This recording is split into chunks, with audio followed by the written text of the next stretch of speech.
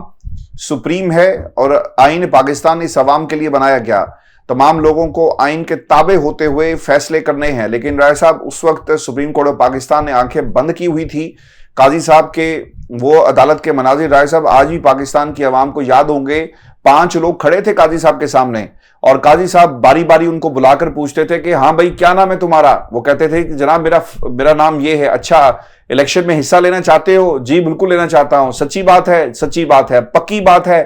پکی بات ہے۔ اور ایسی سچی پکی باتوں کے اوپر آئے صاحب پاکستان کی سب سے مقبول جماعت سے اس کا بلے کا نشان چھین لیا گیا۔ 2.5 کروڑ ووٹر ہے رائے صاحب جو اس وقت پاکستان تحریک انصاف اس الیکشن کے نتائج میں کھڑا ہے۔ اگر عوام کو اجازت دے دی جاتی پولنگ اسٹیشنز میں جانے کی جن کو روکا گیا اور الیکشن کمیشن نے یہ ساری سہولت کاری کی، الیکشن جو پولنگ اسٹیشنز تھے وہاں پر سست روی کا شکار جان بوجھ کر پولنگ کو سلو کرنے کی بہت ساری مثالیں ہمارے سامنے موجود ہیں، تو یہ 2.5 کروڑ کا نمبر جو ہے بہت اوپر چلا جاتا۔ کیا کبھی کسی نے پاکستان کے اس جج سے پوچھا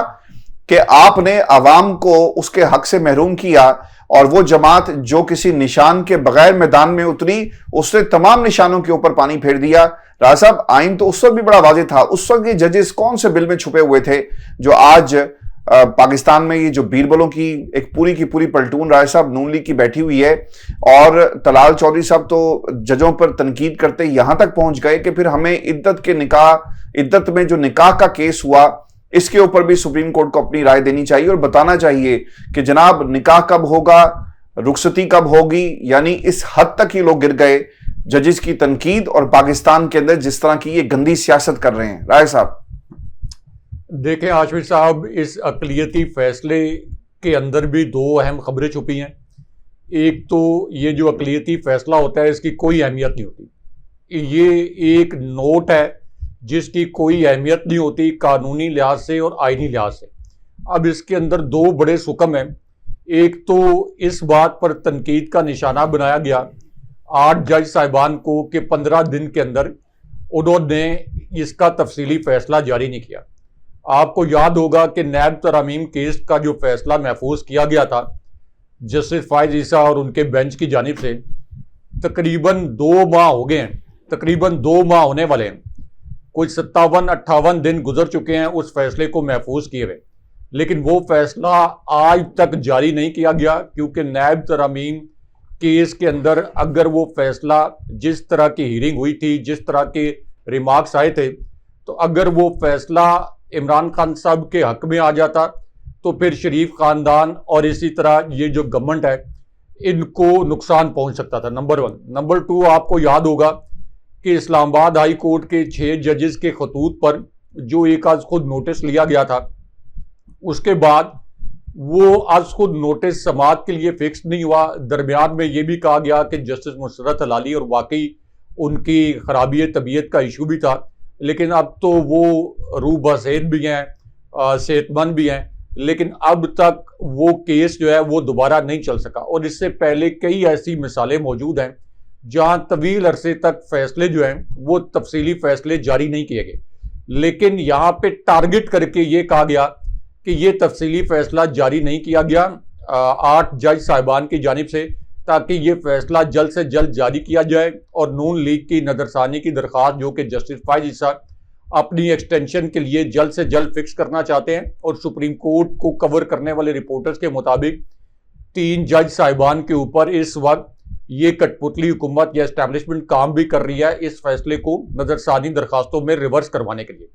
دوسرا، اس فیصلے کا ایک نقطہ سمجھ سے بالا تر ہے کہ یہ اختلاف تو کیا جاتا ہے، جو اقلیتی نوٹ آتا ہے کسی بھی فیصلے میں اپنے جج صاحبان کے ساتھ، لیکن ان پر تنقید نہیں کی جاتی، اور یہ کبھی نہیں کہا جاتا، یہ جو اس فیصلے کے اندر یہ بھی منشن کیا گیا ہے کسی جگہ پر ڈائریکٹلی اور کسی جگہ پر انڈائریکٹلی کہ حکومت جو ہے اور انتظامیہ یہ سپریم کورٹ کے صرف آئینی فیصلے ماننے کی پابند ہے اور غیر آئینی فیصلے ماننے کی پابند نہیں ہے۔ اس کا مطلب یہ ہے کہ یہ جو دونوں جج صاحبان ہیں، یہ فیصلہ، یہ میرا گمان ہے، یعنی یہ میرے پاس کوئی دستاویزی شواہد نہیں ہے، لیکن گمان یہ ہے کہ یہ تو حکومت کا نیریٹو تھا، یہ تو اسٹیبلشمنٹ کا نیریٹو تھا کہ ہم سپریم کورٹ کا فیصلہ نہیں مانیں گے کیونکہ سپریم کورٹ کا فیصلہ غیر آئینی ہے۔ یہ تو اسٹیبلشمنٹ کا نیریٹو تھا جو ہم نے ڈسکس بھی کیا کہ کچھ صحافی سامنے لے کے آئے کہ اسٹیبلشمنٹ نے یہ فیصلہ کر لیا ہے کہ ہم سپریم کورٹ کا فیصلہ نہیں مانیں گے اور جواز یہ گھڑیں گے کہ یہ غیر آئینی فیصلہ ہے۔ تو پھر ایگزیکٹلی وہی الفاظ جو کہ حکومتی وزیر اپنی پریس کانفرنسز میں کہہ رہے ہیں، جو اسٹیبلشمنٹ کے قریب سمجھے جانے والے یا ان کے میسنجر سمجھے جانے والے صحافی اپنے تجزیوں میں کہہ رہے ہیں، وہی الفاظ اٹھا کے اس فیصلے میں شامل کر دیے گئے، تو اس کو کیا سمجھا جائے؟ اس کو یہ سمجھا جائے کہ یہ حکومت کی اور اسٹیبلشمنٹ کی مخصوص کردہ ڈکٹیٹڈ لائن تھی جو کہ ان جج صاحبان نے شامل کر دی، اور یہ تو ہاشمی صاحب حکومت کو اس بات پر اکسانے کے مترادف ہے کہ سپریم کورٹ کا فیصلہ آپ تسلیم نہ کریں۔ لیکن اگین یہ جو اقلیتی فیصلے ہوتے ہیں ان کی کوئی اہمیت نہیں ہوتی، قانونی اور آئینی طور پر ان کی کوئی اہمیت نہیں ہوتی۔ اور پھر یہ جو دو جج صاحبان ہیں جنہوں نے فیصلے دیے ہیں، ان کا تھوڑا سا بیک گراؤنڈ بھی دیکھنا ہوگا۔ جسٹس افغان صاحب جو ہیں، ان کو جسٹس فائز صاحب بڑے ذوق اور شوق سے سپریم کورٹ میں لے کے آئے تھے، اور ایسے ہی جسٹس امین صاحب جو ہیں، ان کے بیک گراؤنڈ کے متعلق بھی میں نے بھی سپریم کورٹ کی لاتعداد سماعتیں خود کور کی ہیں، آپ بھی عدالتی رپورٹنگ کرتے رہے ہیں، لیکن وہ ہمارے صحافی جو کہ روزانہ کی بنیاد پر جاتے ہیں عدالت کے اندر، وہ بھی کہتے ہیں کہ جسٹس امیر کا بھی جو بیک گراؤنڈ ہے وہ بھی کوئی قابل رشک نہیں ہے، اور ایک تاثر ہے کہ دباؤ یا کمپرومائز سچویشن میں وہ فیصلے اپنے بدلتے رہتے ہیں یا اپنے فیصلے جو ہیں وہ لکھتے رہتے ہیں۔ لیکن بہرحال اب اس فیصلے کے ذریعے ایک آپ کہہ لیں کہ نون لیگ کے قریبی صحافیوں کے ذریعے ایک نیریٹو تو بنانے کی کوشش کی گئی، لیکن عملی طور پر، قانونی طور پر اور آئینی طور پر اس فیصلے کی کوئی اہمیت نہیں ہے۔ اور یہ جو کہا گیا کہ تفصیلی فیصلہ 15 دن گزرنے کے بعد بھی جاری نہیں کیا گیا، یہ تو انہوں نے اپنا مذاق بنوا لیا، کیونکہ یہ تو سیریز آف آپ کہہ لیں کہ مقدمات ہیں جن کے فیصلے طویل عرصے تک جو ہے وہ تفصیلی فیصلے جاری نہیں کیے گئے۔ اس لیے یہ دونوں جو جواز گھڑے گئے ہیں، یہ دونوں جواز پہلے دن ہی جو جوابی دلائل ہیں ان کے ذریعے یہ دونوں جواز جو ہیں، یہ آپ کہہ لیں کہ ان میں کسی قسم کی کوئی قانونی دلیل ان کے پیچھے نظر نہیں آتی۔ اچھا صاحب، رؤف حسن صاحب کا جوڈیشل ریمانڈ بھی ہوا ہے، اور رؤف حسن کے حوالے سے آج عدالت میں جو کاروائی ہوئی وہ میں بتا دیتا ہوں کہ تو جج طاہر سپرا کو کی عدالت میں رؤف حسن کو ریمانڈ کی درخواست کے لیے پیش کیا گیا۔ سی ٹی ڈی کا موقف ہے کہ رؤف حسن کے تحریک طالبان پاکستان کے ساتھ تعلقات ہیں، اور رؤف حسن کو ایک روزہ جسمانی ریمانڈ مکمل ہونے کے بعد عدالت میں پیش کیا گیا تھا۔ اور اس موقع پر علی بخاری یہ کہتے ہیں کہ جو رؤف حسن ہیں ان کے خلاف کوئی ثبوت ابھی تک ریکارڈ پر موجود نہیں ہے، لہٰذا ان کو رہا کیا جائے، اور اس جسمانی ریمانڈ کی جو بات کی جا رہی تھی اس کے اوپر عدالت میں یہ بحث ہوتی رہی کہ ان کا جسمانی ریمانڈ بنتا نہیں ہے۔ راج صاحب، جو جج صاحب نے جو ریمارکس دیے وہ بڑی انٹرسٹنگ تھے، اور وہ آپ کو پتہ لگ جائے گا کہ ایون کہ عدالت بھی یہ سمجھتی ہے کہ رؤف حسن کے خلاف مقدمات جھوٹے ہیں، اور اسی لیے ان کا جوڈیشل ریمانڈ 7 روز کا نہیں دیا گیا، اور ان کو جسمانی ریمانڈ نہیں دیا گیا، اور جوڈیشل ریمانڈ دے کر انہیں جیل بھیج دیا گیا ہے۔ جج صاحب نے پروسیکیوٹر سے یہ پوچھا